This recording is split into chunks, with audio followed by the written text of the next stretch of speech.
Oh boy, here we go again. Small Business Safari back in, and Alan is sitting here shaking his boots. He thinks he's in an episode of Goodfellas because he's got a lot of Italian testosterone going on in the room. We got a lot going on. I brought my paisan in, Frank Pellegruto, to make sure that we got Alan all fixed up. But before we get to Frank, I said, Alan, I was going to tell you that I went somewhere. Yeah, where did you go? I went where all Italians in America go on their third trip. Jersey City. No, that's their second trip. So third trip, Chicago, baby. Oh. Yeah. And so you're like, oh, you must have had deep dish pizza. No, I went to Gibson Steakhouse, which is a Chicago icon. And I had somebody tip me off to that. So I went there and I had a steak at Gibson Steakhouse. And man, you want to talk about great customer service? This is great customer service in persona. I walk in. I was just by myself. I was up there for a conference. Nothing glitzy or glamorous, but I go in, they immediately sit me at the bar, a high top table. Before I sit down, lady asks me my drink order. I get my drinks right away. I ask for a martini, right? I figured if I'm going, I'm going to go high style, baby. And before as I got my drink, she's got me the menu. I perused the menu, asked me if I had any questions. Of course, I had to chat her up a little bit. She wasn't exactly not pleasing to the eye, exactly as it were. So I had to talk to her, and I was by myself. I'm like, hey, what the hell? So I did it and had a great steak and a great time, and then went back to do the networking that I was up there to do. So great time in Chicago. Ate the steak at the bar. I did. With the martini. That is old school. I like it. Right? And yes. I did. All I could keep thinking through myself was, is my back against the wall? Because we are in Chicago. No. All right. So we have Frank Pellegruto in. Frank is the owner of Dex and More here in Atlanta. I've known Frank for, as soon as I'm about to say that, I don't know, 10 years? Roughly, it's been a while. Yeah. So Frank, welcome to the Small Business Safari. We're going to not only educate, but we're going to entertain, going to have some fun with Frank as he talks about his biz and how he's grown to the size he is. And wait till you hear how size is one thing. You're going to make a big deck joke, son. Oh, this is going down. Yeah. I mean, it's his favorite thing, Frank. It is. I mean, yeah. Oh God. And Frank has a beautiful deck. Again. Yeah, beautiful deck. He builds. Are you envious of Frank's deck? I have Frank deck envy. Yeah. Okay. Frank, welcome to the show. Looking forward to it. So, Frank, where the hell are you from originally? Originally, I grew up in New Jersey, little town called Berlin. I was born in Camden, New Jersey, and I'm part of the Northeast. Loved it. So, building decks, was that in your blood? You did that right when you came out of high school, or what'd you do after that? Well, realistically, I'll tell you the story. When I was a kid, there was a TV show. It was called This Old House with Bob Vila, Norm Abrams. I fell in love with it. I was 14 years old, fell in love with it. And then when I went to high school, I was taking shop classes and college prep classes. And the guidance counselors, I laughed. They said, you're not really cut out for college, this and that. We recommend this, we recommend that. So I got scared and I ran and joined the Army for 6 years. That's a good place to run to. Yeah. He says that, but Frank is a proud veteran, and of course we thank you for your service and what you did. Thank you very much. He does make the jokes about in being in the service. He's told me many of them offline. Some of them not probably ready for prime time, but obviously it was a great turning point for you. And he always called himself Private Pellegruto. So did you ever get above private? Yes. Okay, thank God. Yeah. If after 6 years, I'm hoping. I came in as a private, left as a sergeant, and it was a great experience. I didn't even realize the leadership skills I was getting and the life skills I was getting until probably when I started my own business. So you came out of the Army. Let's talk about that. What did you do when you came back? I worked my way through college. Basically, I made a commitment to myself. I go, if I get into college, I'm going to leave the Army and make another career. If I didn't get in college, I was going to re-up. So I was kind of talking to the re-up sergeant and, applying for colleges. So I applied to one college, Shepherd College out of West Virginia, because I was stationed at Fort Ritchie, Maryland. And then also another college called Towson State University, right outside of Baltimore. Got accepted to both, and then I jumped for joy when I got the acceptance letters. I had a way out, at least I thought in my own mind. And, I love the service. I love what we did, but also felt like some people were getting, trapped in, complacent, you get a regular paycheck, you do this, you do that. But I knew there was so much more for my life, And Did you ever deploy anywhere? Yeah. Where'd you go? Right after advanced and basic training was at Fort Leonard Wood, Missouri for 6 months. That's a humid place, isn't it?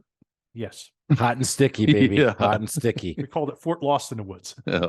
Yeah, hot and sticky. Speaking of decks. All right, keep going. Oh, God.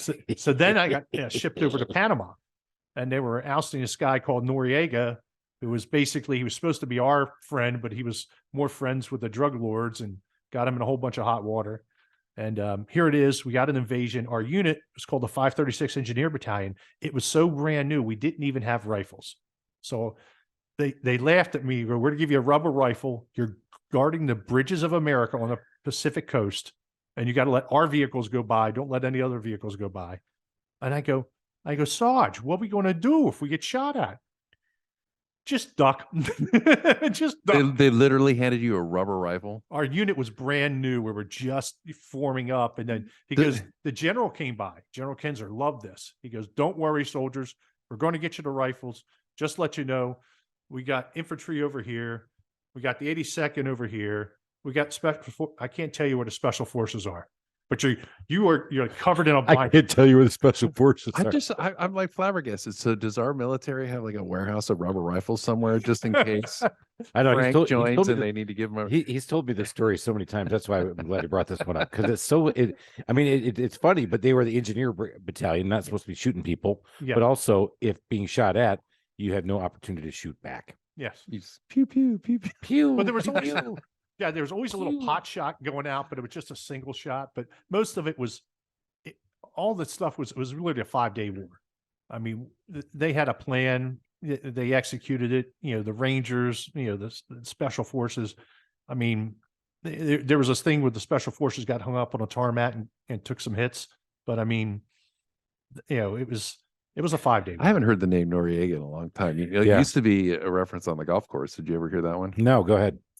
So you leave a putt just short in the jaws, and you're like, oh, that's a Noriega. Just needed one more revolution.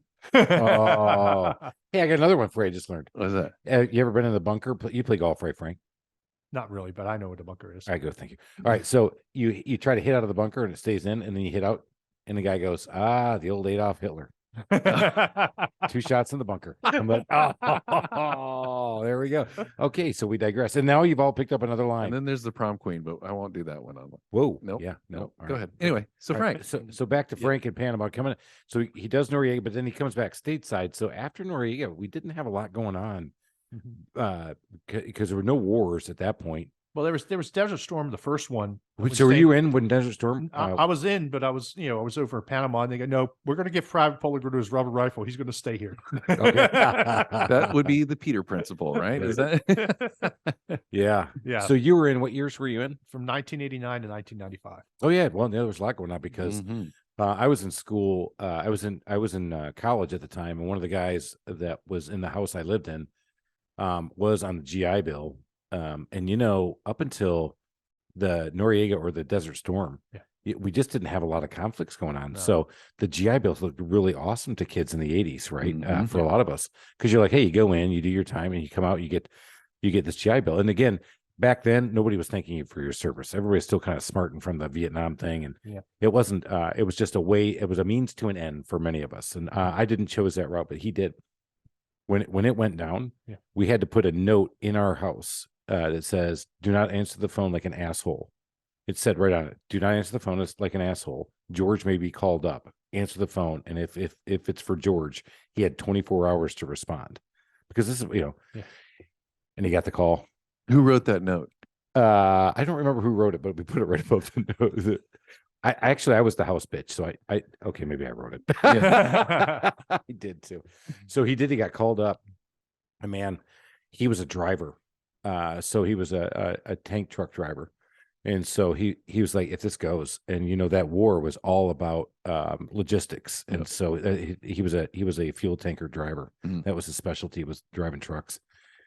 And they called him up so fast and he was gone. Man, you saw it. And that's the first time I think all of us sat there and went, oh, you can actually die doing this stuff. Right. I thought you just went in the army and did your time and you come back. Yeah, because they had all their ads about go to college, join the military, go to college. It was very kind of, it was hidden, it just wasn't a big deal. And now everybody comes up and thanks you for your service a lot. And that was also not a thing people did in the 80s and 90s. Yeah, it was. Like I said, thank you very much, for having me here on the show. And like I said, it was an honor to serve. And, I try to help out and serve, the military community as much as I can. Yeah, you do a great job with that too. So we got to get going. All right. So you come out, you go to school. You went to Towson State, or did you go to the other place in West Virginia? Towson University, as they call it now. Yeah. I'm sorry, Towson University. They had a big powwow that the state didn't give them much money, so they took the word state out of the university. Nice. All right. So you get your degree, and then what do you do? Yeah. So I went in I think in '95. So I had 67 days of leave saved up. So I got out a little bit early, went to Towson, did 3.5 more years of college, got out. And then I moved down here to Georgia. My best friend was down here. And, but I'm skipping a step. When I was going to college, the best education I got was working my way through college. I did get the GI Bill, but it was only about $400 a month. It wasn't a lot of money. There was another program that made it a little bit more money, but I didn't sign up for it. I didn't know about it. But the main thing is I knocked door to door selling alarm systems. Whoa. ADT alarm systems. And that introduced me to a whole realm of motivational speakers. Oh, sorry. Sales. Good. No. The whole world of no. The whole world of no. Yeah. Yes. You're knocking on doors, man. You were door to door sales. Oh God. And you know what? I embraced it. I was like, okay, I guess we had a good sales manager. You're going to get a lot of no's, but it's one more no to a yes, one more no to a yes, one more no to a yes. We use the same thing in my own company today. Is that, what you guys are trying to drive to a no, because once you get that no, you're just that much closer to another yes. So you did that. You did ADT sales, but you said one of the thing was the motivational speaker. So who were you going to plug on that? I mean, like you said, when I went to this guy, Scott Icegrow, who basically took me under his wing, Zig Ziglar was a big one. Yep. But then, like I said, there was another guy, Tom Hopkins. There was Brian Tracy. And then I wasn't a big fan of Tony Robbins like I am now, and then he referred to this guy, Jim Rohn. Yeah. And then I always go back, well, who did he learn from? Well, there's another guy, Earl Nightingale, Norman Vincent Peale. And it's like, it just opened up this whole, wow, there's all these different people talking about, positivity. Some guys were sales experts. Zig Ziglar was really in his faith, believer in God. And it just pulled me in. I love it. So, of course, back in the day you're probably doing your Walkman, had your little headphones on, walking around, or plugging it in your cassette player in your car. Yes. And if you were cool enough to have a cassette player in your car, it was cassettes and DVDs. Yeah. Or like the CDs on audio. Oh, wow. And the bag phone. Oh, the bag phone. Yeah, but he was doing door to door. Did you have a phone? In the beginning, I didn't. Yeah. Towards the end, I did. Nice. Yeah. So I made enough money where, I can't believe I was knocking door to door, and I struggled. The first 2 years were horrible, barely making enough money to buy food. And then finally, 2 years into it, it clicked. And I remember making a deposit, and I was making like $1,200 a week. That's like 60 grand a year as a full-time college student. And I went to the bank, and this lady made a snide remark. Oh, this must be, your parents giving you money. I go, no, Miss Mary, I earned that money. I knocked door to door like this.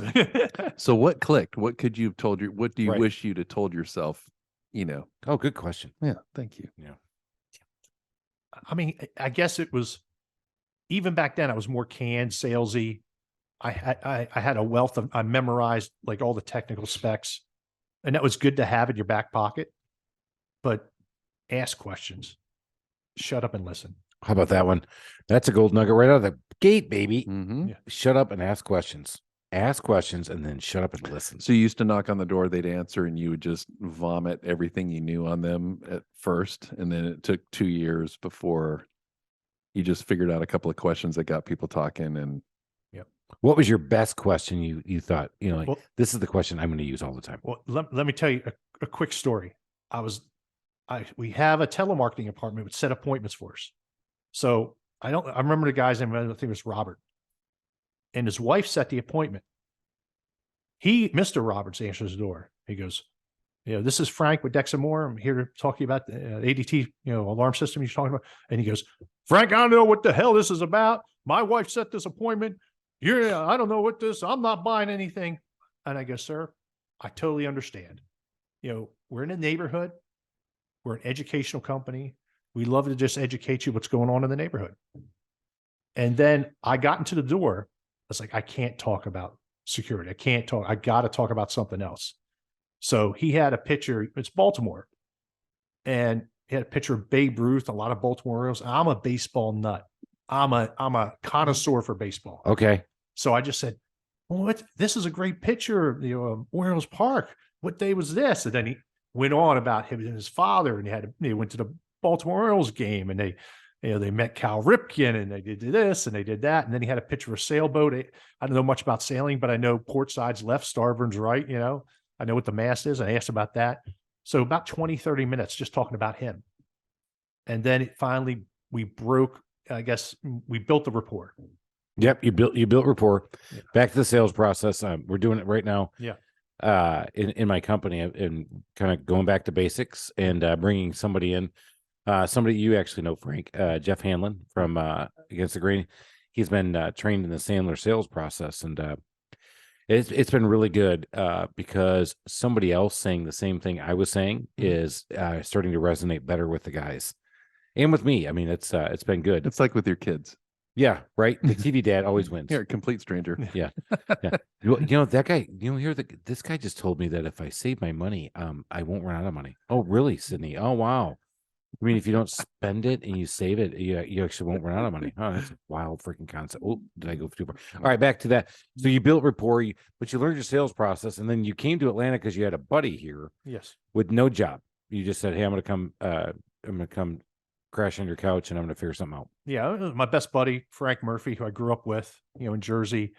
I went to the military. He went to college, and then he was down here. I spent the 96 Olympics here, for the summer, and then I went back and then had to go finish college. It was a great time. I mean, that was Buckhead. It was a fun time. A lot of young people, and you were young, single, looking to mingle. Yes, and you were in Buckhead. And for those again in Australia and Tasmania, Buckhead was kind of the nightlife area here in Atlanta at the time. If you were single and looking to mingle, and there were 150 bars within a 3-block circle. Right. Yes. Johnny Hideaway is still there, by the way. Yes. Why do I know that? Because somebody told you. My wife went there. I'm like, do what? This is the lady who goes to bed at 9:00. Her friend came into town, and I fell asleep on the couch waiting for him. 3:00 they rolled in the morning. This is my wife who goes to bed at 9:00 every night. And so the next morning they got up to do their thing, and man, they look like death warmed over. So I'm like, hey, who needs bacon? Who wants eggs? And my wife doesn't eat any of that stuff. So she did not look so good. All right, so you're here. Yeah. You did the Olympics. Very cool. Yep. You got to get here, experience that. That's really cool. Yep. And then you went back. Yeah, I went back, finished college, and then as soon as I graduated, I knew where I was going. And my buddy said, just finish college. Johnny's Hideaway. Yeah. And then January 99, I moved down here. And we had 3 guys. It was me, this other guy, Trey, and my buddy, Frank Murphy, and me, and living in a little 3-bedroom, apartment. And we had a ball. So what were you doing for a living? I was first 3 months, I was looking for a job, and then I got hooked up in the telecom field doing sales. And I was selling these, long distance pagers. There's FM pagers for truck drivers. And then here I call this a breakthrough, not a breakdown, but I'm living paycheck to paycheck and only got maybe $100, maybe $200 in the bank for like a 2-week period. And thank God nobody was home. And I looked up at the ceiling and I said, F this shit. I was like, I got to make more money to basically even just to function. And so then I got I was like, I had this company. It was another telecom company. Some buddies I said went to them, and I was making a little bit more money, but still in the same predicament. Then I finally jumped over to Quest Communications. Then I started making the 6-figure income. And then I got a wild hair up my butt. I bought a pickup truck. And once I bought the pickup truck, I knew I was destined to open up the business. And then about 6 months later, August of 2001, we incorporated Dex and More and never looked back. All right. So when you say we incorporated it, was it just you? It's just me. Yeah. So, so while you're doing this whole telecom thing and you've been through this stuff, we didn't hear, did you know how to build decks? Yeah, I didn't hear anything about construction Okay. at all. Okay. Well, ever since I was knee high to a grasshopper, let me tell you that story.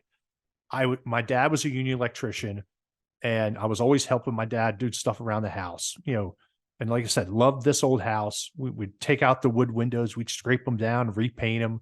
And like I said, we'd do stuff. And then my uncle was in, he did fire restoration jobs. So on a couple summers, I'd work with him, and then we would tear down half a house, reframe it, sheetrock, drywall, paint, windows. Sometimes they build an addition on the house. And so that really introduced me to, the construction field. And I really loved that. And I loved the TV show. And then, like I said, I was so afraid, maybe I should have followed that footsteps, but I went into the Army for 6 years, which was actually a blessing because it gave me so many leadership skills that I have today that I could never thank the military enough for what they taught me. And I'll share a couple of things, but that's the essence of, how I got started. All right. So you bought the pickup truck and you said, man, I'm LLC, Dex and More, here I go. Did you quit your job, or was this a side hustle for a while? Tell us how you transitioned into it. It was a side hustle. I had the pickup truck. My buddy was flipping houses, and I would go in and I would do little handyman stuff. Okay. Put some trim over here, some drywall over here, paint over here. And, I'd fix this. I fixed the closet didn't line up. So we'd fix that. And I kept raising my prices. And eventually he got to the point where, Frank, man, you're too expensive. And I go, you're too cheap. Nice. And then I go, Frank, I love you like a brother. For us to keep our relationship, I think we shouldn't work together anymore. And that was the best thing for us at all. But then I started saying, I'm going out and, I had the company Dex and More, and I just started marketing it. And then, the crazy thing happened. I still can't believe I couldn't replicate this today. My first year in business, Chris, Alan, I did 700 appointments. Wow. In 1 year. I get up at 7 a.m. I get my, get out the truck, get out to the job about 8:30, get the guys lined up, get them the materials they need. And I do this for we got 3 jobs going on, or 4 jobs, and run around till about noon. And then from noon, or then from I'd have a 1 o'clock, a 4 o'clock, a 6 o'clock appointment for new business. And I may be up in Alpharetta and I live in Smyrna, go to a O'Charlie's or a Longhorns, eat a dinner, come back at 9, watch TV from 9 to 10. And then from 10 to 12 or 1 o'clock midnight or 1 a.m., I do proposals. And I did that for 10, 15 years. Oh my God. I mean, I literally, at least I did 700, got down to 500. I was 400 to 500 appointments a year. It was just too much. And then finally, I guess I got to take a step back. How were you generating those appointments right off the bat? It was Service Magic. Oh, the precursor to what today is now Angie's, but yeah. Service Magic became Home Advisor because Service Magic got a bad rap. Then Home Advisor got a bad rap. Yeah. And then Angie's bought them, and Angie has a bad rap. Yeah. Oh, they're the worst right now. Yeah. All right, so you're using Service Magic to get your leads. Yeah, I did that for about the first 5 years. First 5. So that's, you went from 2001 to 2006 that way then, right? Okay. So recession hadn't hit yet, 2008, and you're focused really in doing decks, and you found guys who could do the work. So you weren't really swinging hammers at that point. No, I was blessed to find my first 5 years, I had a whole bunch of different crews. And then on my 5th year, I finally got some core crews that I still have today. Why did you choose decks specifically? Alan, it's real simple. It's just platform framing. Okay. And it's not that complicated. But one of my first big jobs I ever did was a sunroom with a gable frame, vaulted ceiling. And the concept of building, it's the guys I use, they go, Frank, these big homes that you live in, that we framed all these things. So doing a hip roof, shed roof, a gable roof, vaulted ceiling was elementary to them. So doing these little decks and putting a little roof on it, porch deck, whatever, it's a piece of cake. So in the beginning, as you started your business, you said I kept raising my prices and I had to leave. So what I think everybody probably hears on the podcast is, you're right, raise your prices, make a ton of money. So you were killing it. You're probably just charging out the wazoo right off the bat, right? Well, in the beginning, I was probably 30% more than the average person. And I think it really, and then about 2004, we did like 63 jobs. And that's actually a really good number for us. But then it's like, you know what? I'm getting too much work. And then I started raising prices. And then it went to like the 50, 55, then 50, then it went down to 40 to 30. It's not the number of jobs, but now it's the scale. So I'm more on a higher end, but we totally get what you pay for. And then we're going after a niche. When I was at 2005, I said, I'm not doing this. I'm stopped doing this bidding war stuff. I'm going to do higher end quality. I'm going to take high quality pictures. We're going to put it in our portfolio. We're X amount of dollars, but we're worth it because we care. So you started off 30% higher than most people? Yes. At the very beginning. And we've talked about this before, Yeah. haven't we, Chris? Right. That's why I wanted to bring this up. Yeah. This is anti everything we've talked about. Absolutely. Because, there's a certain element of, okay, you know what you're worth, but the marketplace doesn't. Mm-hmm. I mean, how are you getting your first and second and third customer to go ahead and buy? Was this all the door-to-door sales experience that you had, or Frank is a silver-tongued devil? What? I mean, come on. It really comes down to perceived value. And I go up against guys and I look at their quote and it's handwritten. It's a few little sentences. I remember one time I did a job. It was Johns Creek and it was Mr. Eric. And he goes, Frank, you're 50,000 for this porch deck. Yeah, I'm 49.9, whatever, rounded up to 50. I got another quote for 35,000. And I go, what's it say? It's got two lines. Porch, one was porch, one was deck, one was 20,000, one was 15,000. I go, well, is he going to paint it? Well, I don't know. Is he going to do a finished ceiling on there? Well, I don't know. Is he going to do gutters? Well, I don't know. Is he going to do the electrical that we talked about? I don't know. Just why don't you do this, Mr. Eric? Why don't you call the guy? Calls the guy up. He goes, oh, it's just a base shell. He goes, oh, no finished ceiling, no electrical, no gutters, no paint. He goes, well, add those things in. He goes, well, I'm 48.8 and I'm at 49.9. I'm just going to deal with Frank. Nice. I think when you do that, he just brought this up with the customer. So, hey, I'm 50. This person's 35. Does he have this? I don't know. Let me insert what they really say. I hope so. Do they do this? I hope so. Let me do this. I hope so. Yeah, I hope. I'm going to justify my very analytical thinking as a CFO, a CIO, a CEO of a company in a Fortune 500 company. I'm going to do all that analysis and go, yeah, I'm going to go with the cheaper guy because he's going to do the same thing you are.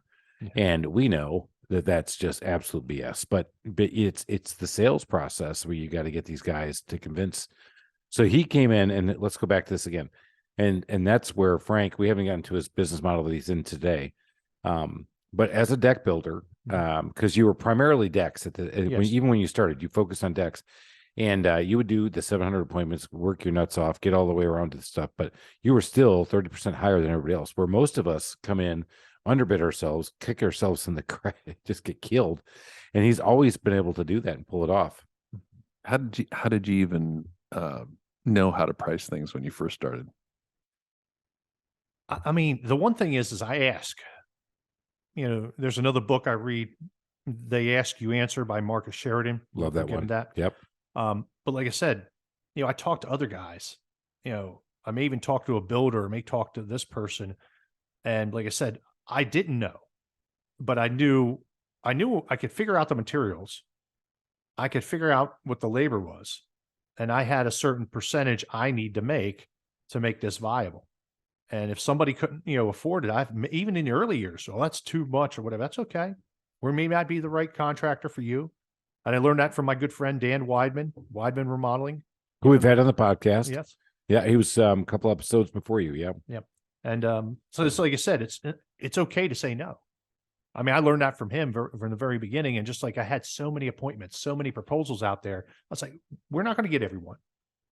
Yeah. So when you started your business, did you have a business plan? Did you have, this is how I'm going to market, this is how I'm going to convert leads, this is how I'm going to operate, this is a system, I'm going to use a technology platform to enable my process? Did you have all that when you started? No, absolutely not.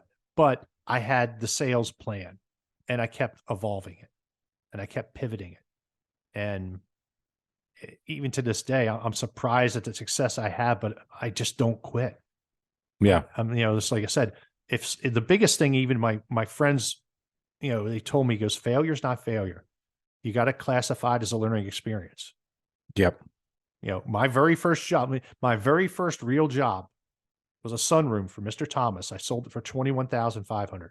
Guys, I lost $10,000. Hard money. $10,000. Now, I left my Quest communications job and they had some politics or whatever. There was a $10,000 commission check that was held and it came in just in time to cover my loss. Wow. And I call that divine intervention. Yep. That's a God thing. Yeah. And basically now it's like, okay, take a step back. Yeah. What'd you do right?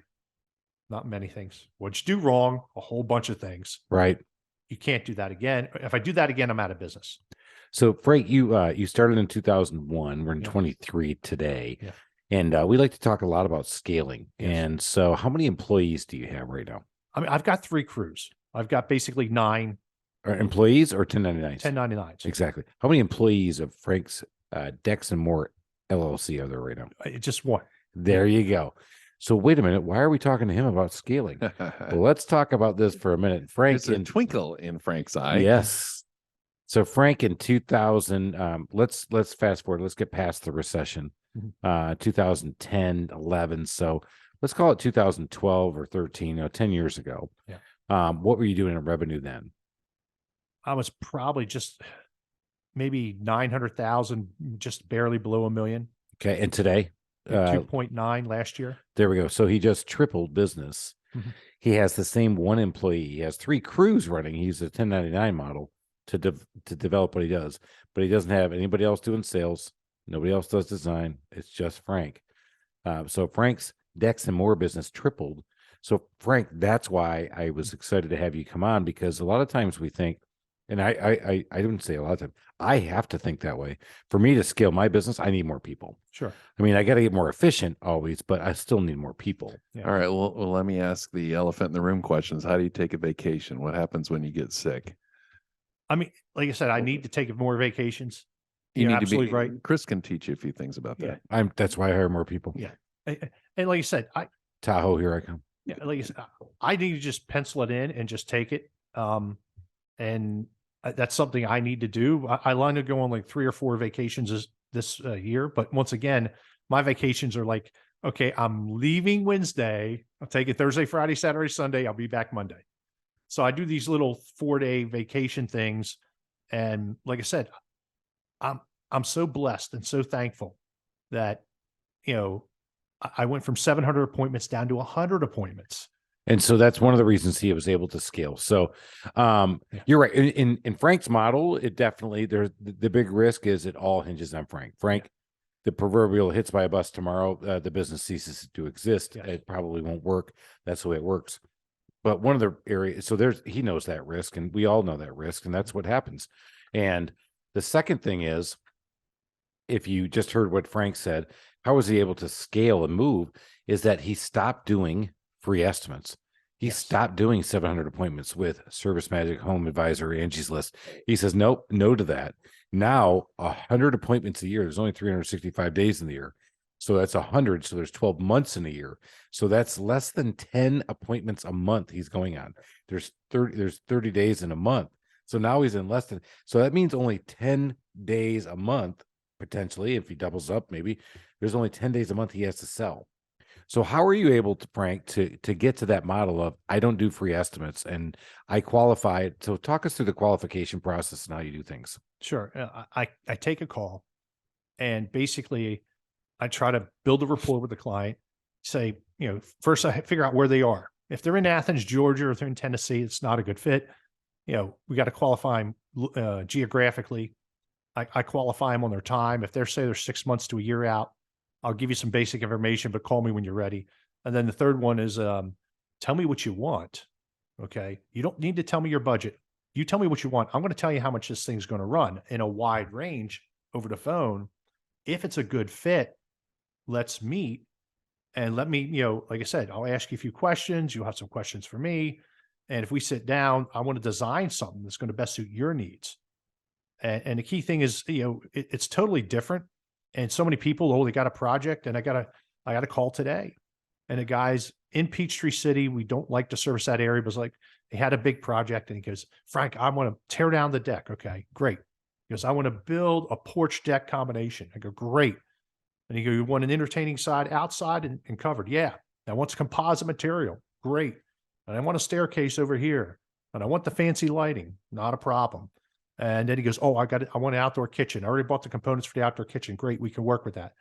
I go, before we go any further, I go, porch, deck, staircase, composite, outdoor kitchen. I go, sir, you're looking at 200,000 to maybe 180,000. I think we're starting just under 200,000. And he goes, well, I got a guy who said he could do it for 65. I go hire him. That's not I can't even get the material for that big of a job for that. Right. Exactly right.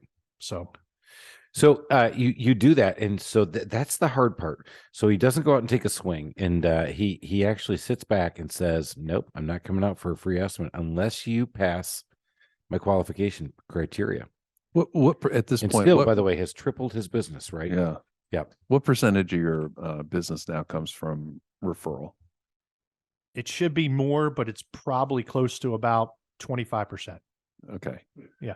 And so, all right. I wish it was, like I said, the funny thing is I get a lot of referrals and people want what we do, but sometimes the people don't tell them what they paid.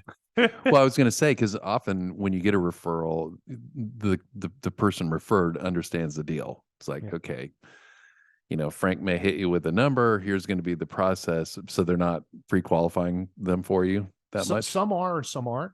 Mhm. We just got a referral. We just got a referral from a client, and it was a great referral. We did about $130,000 job for him, and they wanted something. They loved us. They loved the fit, the finish, and everything. But their job, I go, your job's going to start 110 to 100,000, and then he's got some young kids. They got a nice house. He's got a full house with like a wife and 4 kids, and 2 kids are starting college. And he was smart. He goes, Frank, I don't want to sign a retainer to do design. Let me go finance this. Let me go get the money. And I'd appreciate that. But then after about 6 or 8 weeks, it goes cold, and they didn't move forward. Obviously, he didn't get the financing he wanted or whatnot. But that's one of the challenges. And just go ahead. I was going to say, and now you're in a magazine with 3 national awards on that particular job. Yeah. That's Yeah. amazing. Do you mind me asking what's the value of the job in that one? Oh, that I think total, he probably, that particular job was well over 600,000 for everything, maybe 650 with the furniture. That did you guys scope out the whole thing? I mean, that's pool, that's Yeah. Outdoor living center 1, outdoor living center 2, Landscape. Oh, it looks like a community clubhouse Right. scenario. It's Yeah. this house. Yeah. Yeah. So so let's talk about that. So Frank said referral business at 25% should be higher, and you're right. Yeah. So I'll admonish you for that on the podcast. There you go. Yeah. Get it higher. Yeah. But when it comes to marketing and advertising, you have a unique approach as well on how you do it. Talk a little bit about how you spend your marketing and advertising dollars to build your business. I outsource. The reason I can grow is because I outsource. I outsource my bookkeeping to a bookkeeping company. I outsource the marketing, and I use this company called Reach Local. We have a website called AtlantaDeckBuilder.com. They developed that site. We add different videos and different things on it. They probably responsible for at least 50 to 60% of all the leads coming in. And, we got a long-term relation. I've been Reach Local now for like 12 years, and I pay them dearly, but they get the results. Right. So a good plug for Reach Local for you on that. And Yes. that's helped you do it. Obviously, you're the number one sales conversion guy, Right. qualifying lead, but you've done that. Yeah. Some other things that you've done Mhm. to build your presence here locally is. Yeah. I mean, like I said, I love, for at least marketing, I love My Home Magazine. Yeah, I've been in them probably since 11th month I started. So we've been 21 years in that magazine. I do little flyers here and there, some one-offs or whatever. And then I've got my, another website, which is dexandmore.biz. And, we do some organic, marketing on that. Just to give you an idea, all the marketing and also I do some videos with Donna Davis, Pro Video Talent. I probably invest about $100,000 a year in marketing and advertising. It generated 2,400 calls. Out of 2,400 calls last year, I only went on 100 appointments, and that's a good thing. And Right. out of 100 appointments, 46 engaged for design. We closed 24 out of 46, which is 52%, $2.9 million in revenue. So he knows his numbers. That's the other thing I wanted to kick back because I knew that was coming. He knows his numbers, knows how to do it. The thing that is probably for a lot of people, you're sitting there, if you're driving in your car, going around, you're like, man, but he could get so much more. But listen, no, he can't, but he could, but he doesn't. What? Right. It's all of it. Yeah. If you look at those numbers and hear that, I've often talked about this. I talked about this in my book. Oh, your book. Oh, thank you, Alan. Yeah. I'm surprised you've talked about it. Let's talk about your book, Chris. But, I'm so glad because Frank came here and he said, Chris, could you sign my book? And I'm like, you know what? I definitely want this guy on my podcast. You? Nothing. No, I'm kidding. Actually, Alan, of course, endorsed it. But going back to it again, we have a vanity line. Hey, Chris, how much did you do last year? I did 5.2 million. Hey, Chris, how much did you keep last year? $100,000. What? Yeah. Whoa. Hey. Whoa. Your net didn't sound so good there, tough guy. So when I listen to Frank and when he talks with other people, and we're part of NARI together and Nadra, you see him out networking, and when we talk and just get together for beers and whatever, I don't think a lot of other people truly appreciate how well he's been able to scale and streamline his business, because he still only has really one employee, triple his business, outsource, qualification, sticks to what he knows best. And what does he know best? He knows how to knock on a door and turn Mr. Thomas, Baltimore Orioles and sailing fan into an ADT customer. Yeah. It's got to be pretty powerful for those people when you show up and you're the owner of a business that's been around that many years and they're dealing with the owner. I mean, that just puts you head and shoulders above any other salesperson that's out there. But it's also, I appreciate that. And I think it is when you're dealing with the owner, people do like that, but it's also the ability, like so many salespeople, they have their canned speech or this or that. And I even had that in the beginning. Now I become more conversational. I go, here, Miss Johnson, I appreciate you inviting me out here. What would you like to do? And then, I like this one job, Mrs. Griffin. We just finalized it on, I think it was Tuesday or Monday. And she was telling me, she goes, I want to do this, and I want to do the Chippendale rail. And the other client, the contractor, it was battling her on the Chippendale rail. And I go, I try to be the can-do contractor. Yes, we can do the Chippendale rail. You want this deck bigger, not a problem. You want the staircase over here, we can make it happen. That reassures it, like reassuring. It's like, wow, we're the can-do contractors. Whatever your heart desires, just show me a picture. We can make it happen. So, yeah, I think that's big. How he does that like that. One of the other things I want to talk about this. So you do very well. We all do very well in different levels of success for all people and different definitions of success. And we talk about this on the podcast quite a bit. So Frank, your definition of success, I don't know what it is. I don't know if you have it off the top of your head. I don't want to put you on the spot. Sure. But one of the things I've noticed is that you've also given back. Talk a little bit more about how you've given back. Like I said, I think I found the good Lord in 2010. Okay. Thank you guys. And you talk about giving back.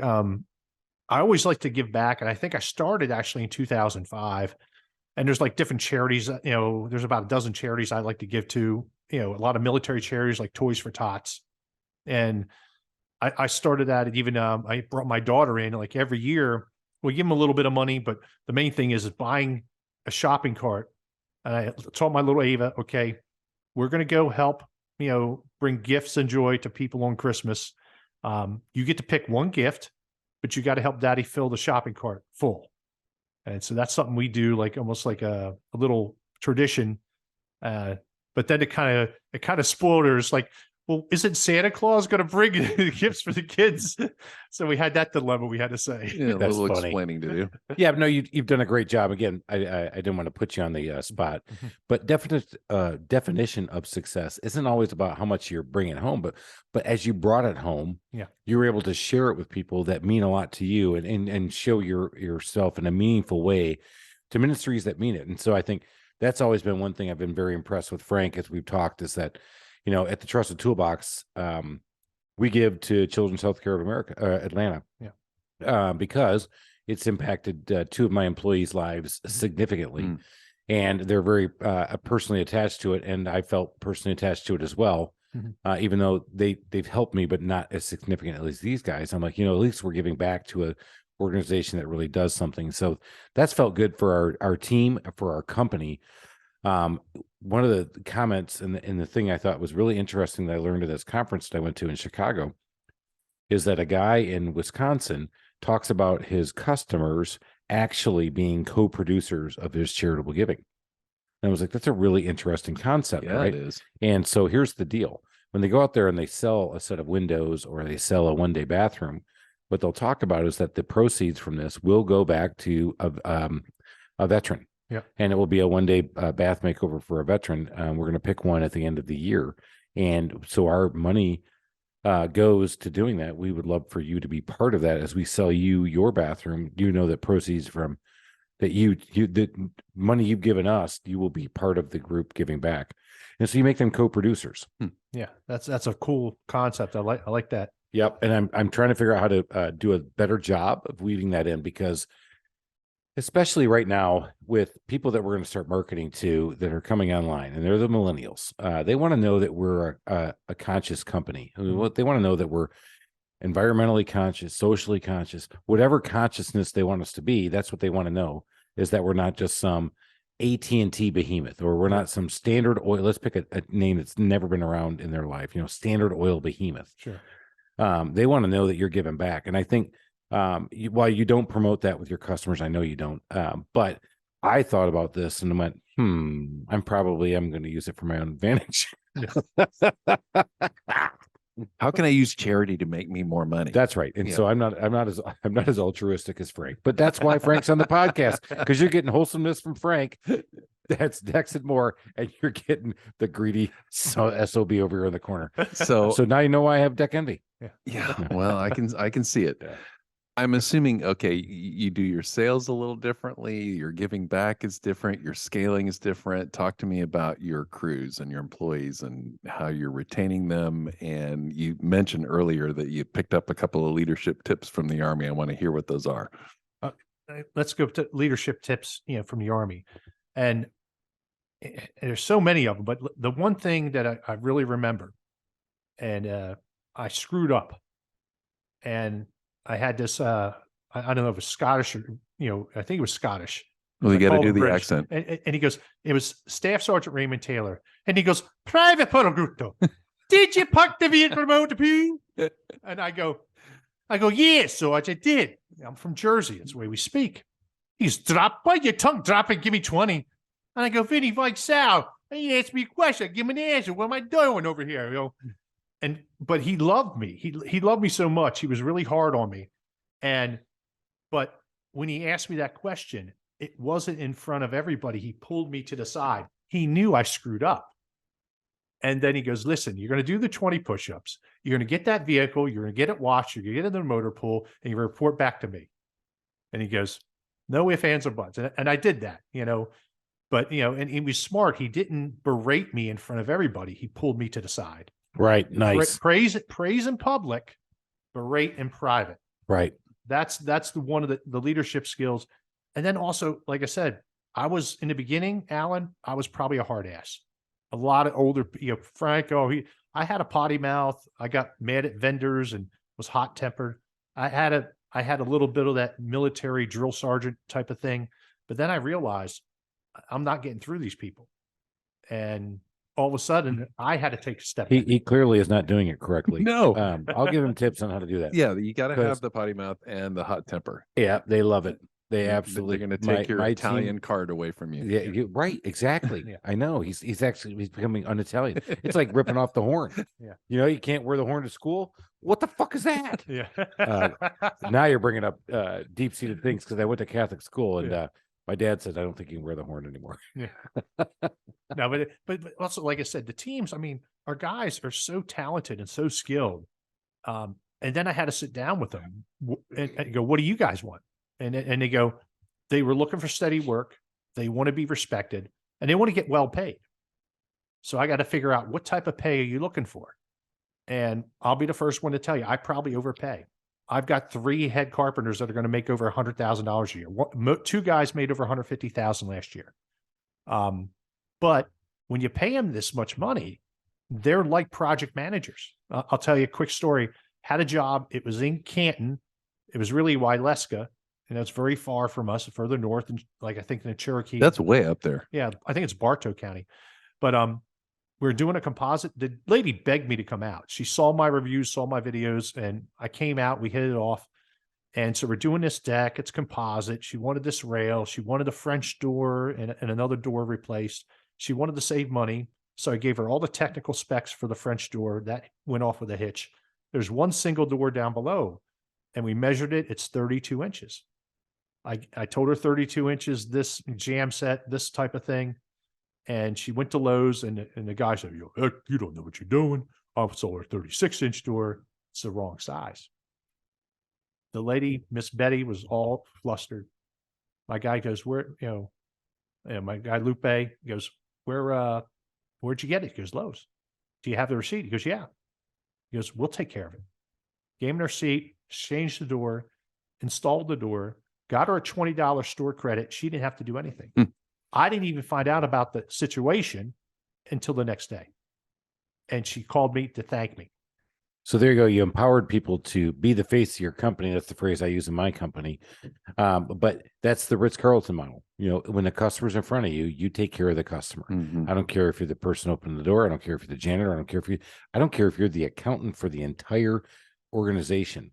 If you're, in fact, I've had my accountant actually worked at Ritz-Carlton. I was telling him a story how I use Ritz-Carlton in my training, and we've heard about this before. And he said, you know, as an accountant, I was walking the halls. I was walking to go to a meeting. That's what it was. I was walking to go to a meeting, and a customer asked me a question, and they wanted to know how to get to this one conference room. And he said, our training says I had to show him how to get to the conference room. So I took him to the conference room. I was late for my meeting, and I was getting told that I was late for my meeting. That's unacceptable. And he said, all I had to say was I had to escort a customer to their location. And everybody just went, oh, okay, great. Thank you. All right. So that's what Lupe did for you. And Lupe, again, and a lot of guys, I've talked about this with the Home Service Institute clients that we have. Your guys are 1099s. And so I told people, I'm like, hey, my training works for employees. They're like, nah, all I have is 1099s. I'm like, if you think about it, right, this training applies to 1099s because they're still the face of your company. They're still delivering a product or a service outside as part of your company. People are buying you. Now, they're not buying this subcontractor thing. They're buying you. And so Lupe bought into what you do and what you taught. So number one, praise publicly and berate privately. Number two, B. Make these guys empower the people to do it. Yeah. All right, keep going. I like I said, and so many guys in our industry, and I hear from so many different contractors. And there was a study done. It's the Dunning-Kruger effect. I've seen it with my uncle. I've seen it with smaller guys. I am the boss. I know everything, and this and that. And I'll be the first one to tell you, guys, I don't know everything. I need your help. I need your input. I need your assistance. I'll plug Paul Wilfog. Probably 12, 15 years ago, I had a sunroom addition, and we're doing a window layout. And I'm talking to him, and he goes, Frank, you could do this, but the one I really like is this. He showed me a picture window. It's like a 6x8, and then 2 casement windows on the side. And then we did match this, match that. And then the one side went to the deck. We put the door there and it was perfect. Matter of fact, that one time that won us a national award, and we replicated that same design about 5 or 6 times on sunrooms. Matter of fact, I still use it today. So that wasn't me. That was Paul. I'm like, how would you lay out these windows? Nice. Great. So leverage experts to help you and them. All of us win when you leverage and ask for help. Yeah. And we've heard so that's awesome too. Yeah. All right, we're coming to the end. Do we have? I know we have a lot of leadership lessons from Private Pellegrino. I mean, like I said, another thing is like, I love my guys. One of my guys came to me, and we had a set price to do the job. And he's finished the job, and he had some difficulties. He had a little bit of challenge. He had to reframe this and reframe that. And he goes, Frank, I need $2,000 more. And I go, well, we agreed on 7,000. And he goes, Lupe, so you spent a little bit more money than you anticipated. He goes, yes, I need 2,000 more. I go, level with me. No BS. How much are you out of pocket? How much are you out of pocket? He goes, 700. I go, I'll tell you what I'm going to do. I'm going to give you 1,000. I'm going to meet you halfway. But like I said, I'm going to take care of you, take care of me. I know you had one extra day or a half day to do this or that, and it was a challenging job. Some guys are just hard asses. That's all. We agreed. We have the agreement. We have this. We don't pay. I give. And like I said, when you give a little like that, he's like, all right. He was really out of pocket, 700. I gave him 1,000. I gave him 300 more than he should have, but he asked for 2. So I'm not a pushover. So that little extra, I mean, if he gets jammed up or whatever, well, these jobs are complex. And I got one job. I know we're going to have at least 5 days of punch out on this one job. The lady is so particular, so particular. And I built it in there, you know, and like I said, it's all going to work out, but it's just one of those things where so many guys are they're so strict, and like you got to be flexible. Yeah, I think that's a big point. You can't be a pushover, but you got to be flexible. And I think that engenders people to stay with you, that endears people to you, but you got to let them know. And I put this in my book, every once in a while, you got to pull out your sword and kind of nick them on the ear and let them know that the rules are the rules. I'm going to bend on this one, but don't do that again. Yeah. Keep on your stuff. So that was good stuff. I like it. All right. We're coming to the end. And Frank, we love what you're doing here. And you got to go check out Decks and More if you're here in Atlanta. And of course, if you're in Australia or Tasmania, or if you're over in England, I don't know if he's going to come build a deck for you, but hopefully you pick something up from this guy, man, because this guy has scaled a lot differently than a lot of people talk about. He scaled a lot differently than I have, and he's got a lot of great information, but he is also a national award-winning deck builder. I can't say that I'm a national award-winning handyman. I just love the fact that he can do his business so completely differently and still be successful. Pretty cool, right? Great? Yeah, it's really great. I think it's awesome. Yeah. But that doesn't mean we're not going to put him on the hot seat and ask the last 4 questions. That's right. Let's go do this. All right, Frank, you mentioned a lot of great motivational speakers. You talked about your headphones with your Walkman and your fancy DVDs or CDs at the time, because he was way past 8 tracks, way past AM radio. Well, welcome to the show. So what is the favorite book you would refer to our customers with? I mean, I love John Gordon, Jon, John Gordon, The Energy Bus. The Energy Bus. The Energy Bus. Joy, the bus driver. And I love, like I said, I love his books, The Training Camp. He also has Positive Dog, Hard Hat. I mean, they're short, easy to read. They got a real positive message.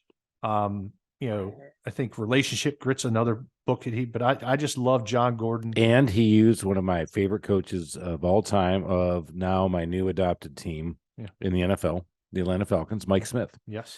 And he talked about that. And Mike Smith, I'll never forget that, talked about not being able to follow the process. I tell my guys this a lot: trust the process. So what's our goal? Yeah. Right. We each have personal and professional goals. And in the NFL, the goal for the Falcons was to win the first game, and then to win 2 in a row, and then to win the first quarter of the games, win the second quarter of the games, be above 500 after.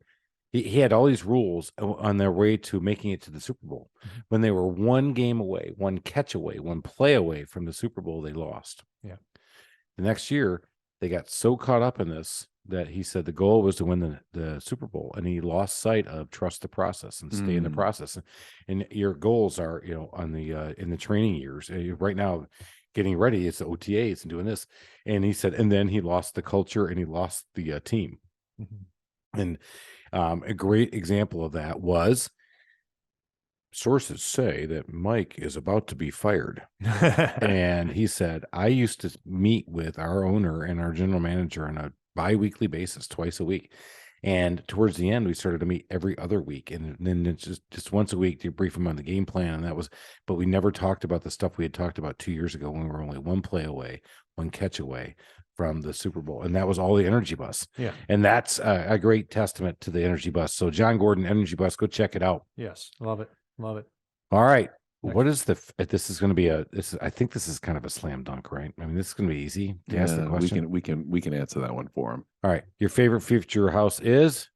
My deck. Thank you. How big is your deck at home? You got to realize what? Did you ask that? I did just ask it. Is it? Do you trim the bushes around your deck like Chris does? I just try to make I like to present. It's all the presentation of my deck. Yes. That's what I'm trying to talk about. Trim the bushes, about. the deck looks bigger, doesn't it? Does look bigger. Well, the funny thing is, I don't have a deck. I've got a screened-in porch. Whoa! I've got a stone patio. I've got an outdoor kitchen. I call it the outdoor oasis, and that's what we create. The outdoor oasis. All right. So is that your favorite future house? Yes, absolutely. Yeah, of course. Yes. You don't even have your own wood deck. It's a stone patio. It's the wood porch. It's a wood porch. Yeah. Yeah. Beautiful. I would much rather have a patio than a deck. Oh, trust me. Yeah. Yes, you would. And yes, I would too. Yes. Yeah. I'm totally like, all right. Yes. See. All right. We have a 4-question. Number 1 was your book. Number 2 was your favorite future. So C. Follow with me at home, people. Yep. All right, here we go. Way to catch up, Chris. What is a customer service pet peeve of yours? When you're the customer. If I'm the customer. Yeah, you're in a restaurant, you're going to a store, you're going to a game, you're enjoying yourself. What's a customer service pet peeve? What's the one thing that you're like, that just tweaked me? It's just like when they serve the food. I know lately, especially with COVID, they're short-staffed. You serve the food, usually they always come back and they see how you're doing. But then it's like, if my glass is half full, I got to be smart enough to ask, will they refill it? I love when the waiter and server just, I'll get a refill on that for you. That's sort of like my pet peeve. You come back to see how we're doing, just look at the glasses. If they're half full, fill them up. That's I think that's an interesting point. You brought that up because we had not heard that. And now we're going almost onto 100 episodes. And nobody ever said, when you walk up to the table, read the room. Yeah. The guy's out of Diet Coke, the guy's out of Coke, the guy's out of coffee, the guy's out of water. The lady's needs her drink refreshed. The lady doesn't have a cocktail anymore. He's sitting there with her trying to make sure she gets loaded so he can get happy tonight. Come on, girl. Give her hypothetically, of course, guys. I mean, I can't believe that you just went right there. Hey. No, that one rolls into my pet peeve, which is they bring the meal and then the server comes back out, who is all chipper to begin with, and how is everything? And I haven't taken a bite. Drives me nuts. I'm like, plug your eyes into your brain and take a look at the table, and you can see I've not had a bite of this meal. I have no idea how it is. Yeah, looks pretty. Yeah, looks good. Yeah, great job. Thanks. Yeah, good job. It could be dog food. It could have came out of the microwave. It could be all plastic. You could have pulled the European vacation, plop microwave, put a little flag in it. Yeah. All right, last question. Here we go. Yeah. Frank's on the hot seat. We want a DIY contractor nightmare story. You don't have to be your contractor, but if it was a DIY one, I want fire, petulance. I want locusts, water, blood. Blood's dismemberments, even better. Of course, I have all 10, but they're not pointing in the same direction they were originally given. They were definitely not pointing in the same direction. That's more sports related. Yeah. But there's definitely a few wounds in there when I used the old hand clamp when I was using the nailer. So what's a DIY nightmare story for you? I got 2 stories, but I'll tell you, the one recently, something was happening with my dishwasher and there was a leak. So I pull out the dishwasher. I'm like, I got to fix this and this and that. And then I tried to do simple duct tape it up, and this wouldn't do. And then, I try to tighten this up, and then the leak starts going everywhere. I got some of this Flex Seal, the spray on, Oh, like as seen on TV. yeah, I see on TV. Yeah. I got that. I'm in, when I got my dogs running behind me, they're licking up the water, and it's like the black spray goes everywhere. And I'm just like, I can't believe this shit. I just turned off the water and I just threw my hands up because I was like done. I was like, I'll call the plumber in the morning. I just like I like the fact that a nationally award-winning businessman in construction can admit the fact that he just punted that deal. yeah. I am so all right. So I'm Yeah. stunned because he just pulled the old I was using Flex Seal. So when we close up this podcast, he is absolutely going to be admonished by me. I'm like, what the hell were you thinking? You don't use Flex Seal like that. Because I had a customer, went to a guy's house, and his shower was leaking from above, right? So it's leaking down into his basement. He has a wood floor, he has wood joists, and it's leaking because his other contractor, who did a quote, my other contractor was really nice and he did a beautiful job, but I don't know why this water's coming down. I said, okay. So that's where we're at. I said, okay, I see this black stuff up on the bottom of this wood. I said, well, what is that? He goes, well, I tried to stop the leak, so I sprayed Flex Seal. I said, you realize you sprayed Flex Seal on the backside of the wood, so all the water is going to go into the wood. He goes, yeah, but it wouldn't come down here. I said, okay. So here I've identified customer, right? Yeah. So build rapport. So I'm bonding, I'm reporting. You can't call him a dumbass right now. But oh my God, was it not flying in my head? Oh yeah. And that's all I could keep thinking was dumbass, dumbass, dumbass, dumbass, dumbass. And I couldn't get out of it too. And by the way, I did not win that job. He went back to the guy who originally built it to redo it. I was like, definition of insanity. I think I found it. Yeah, Let's do the same thing over and over and expect a different result. Frank, Yes. we've enjoyed this. Thank you. Hopefully you have as well. Absolutely. Great. I'm glad you guys got to come over. We love it when you get people in person because we have a lot more fun. Hopefully you have a lot more fun. You've been driving in your car, you're going in between appointments. Maybe you're checking us out, hearing what's going on. Maybe you got just a little bit. In fact, every time you listen to this, I hope you get just something, just enough to say, you know what, these guys kind of entertain me a little bit. I got a little mind candy going on, but boom, I got something. Maybe you pick something up today. Figure out a way to put it in. Put it in your business, put it in your mantra, put it in your mindset. Do whatever you got to do because that's how we change ourselves each and every day. 99% of our thoughts could be good, but what the studies do show is that 90% of our thoughts are negative. Here's the good news. Why is that, Chris? Because we're negative people.